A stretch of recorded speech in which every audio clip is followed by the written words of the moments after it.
Sir मेरा ख्याल है कौम को जगाने का वक्त आ गया है। इनको मत जगाओ, ये किसी जरूरी काम से सो रहे हैं। तो आज गिला किस किस से है फिर? हुकूमत से तो ठहरा, और किस किस से है? मैं तो ये समझता हूं कि मैंने तो ये हमारी जो इंतहाई काबिल कदर पढ़ी लिखी बेगमात हैं उनके बयानात की रोशनी में मैंने ये कहा, और फिर मैंने इशारा किया उस जंगल के बादशाह जो ऐवान सदर में जो किसी रूल ऑफ लॉ का पाबंद नहीं है, जो किसी कानून का पाबंद नहीं है, जिसको इस अदालत और हमारी फौज पर और हमारे इस मुल्क की सालमियत। अच्छा आजम स्वाति साहब एक बात बताइए, ये जंगल उसने सिर्फ और सिर्फ सुलेमान फारूकी की शे के ऊपर, हुसैन आकानी के कहने के ऊपर मेरे इस मुल्क को अमेरिका के हवाले करना है, और इंशाअल्लाह ताला खून का आखिरी कतरा इस मुल्क के लिए हमने और इसकी सालमियत के लिए, इसकी फौज के लिए, इसकी सुप्रीम कोर्ट के लिए इंशाअल्लाह ताला हम बहा देंगे, और इसके सही इदारों के लिए इंशाअल्लाह ताला। अच्छा ये मैं समझना चाह रही हूँ आपसे फौजी साहब, आपने इनकी बातें भी सुनी, मगर सवाल उधर यही है कि जो ये आपके आजम स्वाति साहब आपके नजदीक जो ये फौज का ये जंगल का बादशाह है, अगर इसकी कहीं अगर आप मानते हैं कि मेमो दुरुस्त है या उनने लिखा हुआ है, तो क्या इस पे गौर करना हमारे लिए गलत है या शायद गद्दारी के जुमरे में आ जाएगा कि अगर ऐसी कोई साजिश पनप भी रही है एस्टैब्लिशमेंट में, फौज में, तो उसकी बात क्यों नहीं कोई करता, उसके ऊपर क्यों नहीं कोई गौर कर रहा?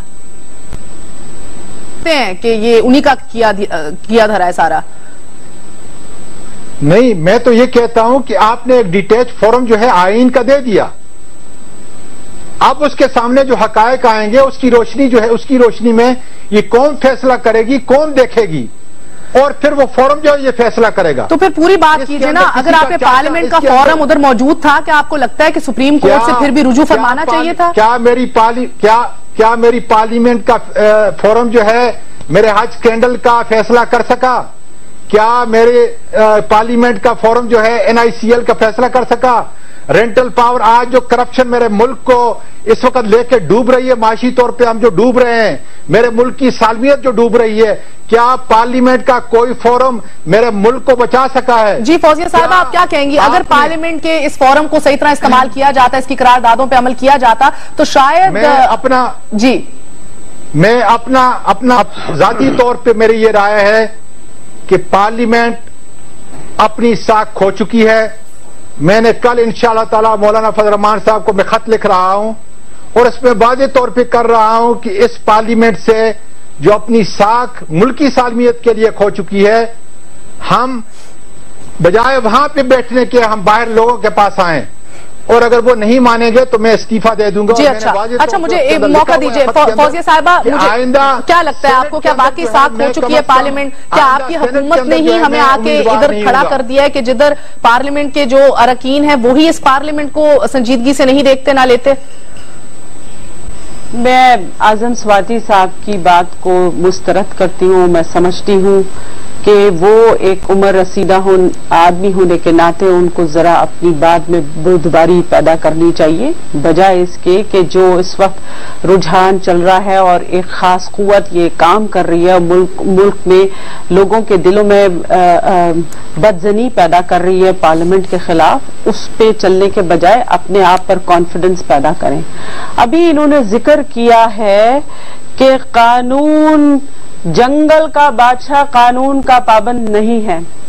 जंगल का बादशाह नहीं, वो इस मुल्क का बादशाह है, और इस मुल्क के अवाम के नुमाइंदों ने उसको इलेक्ट किया है, और वो 2/3 मेजॉरिटी से, जब मैं बोल रही हूँ आप बोल रहे थे, मैं नहीं बोली, वो 2/3 मेजॉरिटी से वो आदमी जीता है। इस आदमी ने कानून की बालादस्ती कायम की है, पार्लियामेंट की बालादस्ती कायम की है।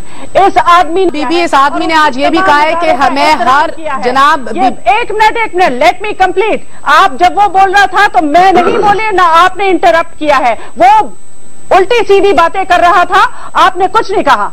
अब मुझे यह हक पहुंचता है कि जिस आदमी के खिलाफ ये बोल रहा था तो मैं भी उसका दिफा कर सकूं। गलत बात इन्होंने की, मैं अपनी तौहीन और तजलील महसूस कर रही हूं जो उन्होंने गुफ्तगू की है, क्योंकि मैं पार्लियामेंट की मेंबर हूं और मैं अपने इदारे की तौहीन और तजलील नहीं होने दूंगी, मैं इसकी तौकीर में इजाफा करने वालों में से हूं। जनाब इन्होंने ये कहा कि ये इस आदमी ने ये कहा है कि हमें تجارت چاہیے، امداد نہیں چاہیے، وہ آصف علی زرداری ہے. ہو گیا نا یہ فوزیہ آدمی صاحبہ، وہ ہے پورے جس نے 40 کہا منٹ اب ہے، آصف علی جس نے زرداری کہا صاحب کے ہے، گن تو نہیں ایک گانے نا. ہم کرنسی میں ہم ڈالرز میں اب کاروبار نہیں کریں گے. انہوں نے کہا ہم کرنسی سواپ کریں گے. فوزیہ صاحبہ سمجھ آ گئی، وہ اس پورے ملک کا بادشاہ ہے، ہمارے صدر ہے، منتخب صدر، مانتے ہیں. میں بس احترام کیجئے. اچھا اعظم سواتی صاحب احترام کیجئے. یہاں کے پاکستان کے منتخب شدہ لوگوں نے ان کو ہے نا اس مقام پہ پہنچایا ہے اور بٹھایا ہے. سمجھ گئے. احترام کیجئے اعظم سواتی صاحب، آپ نے ڈانٹ پٹوا دی ہے سب کے سامنے. اچھا اب انہوں نے سوال تو سن لیجئے ریزولوشن کے فوزیہ حوالے صاحب. سے بات کی ہے.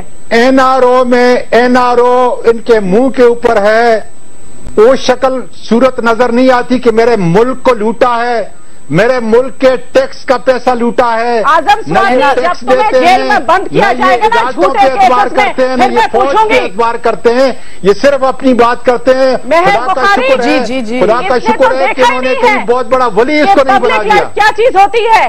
اس کو کیا معلوم کہ جعلی مقدمے کیا ہوتے ہیں، اس کو کیا معلوم جعلی کیسز کیا ہوتے ہیں، اس کو کیا معلوم ہے جیل میں رہنا کسے کہتے ہیں.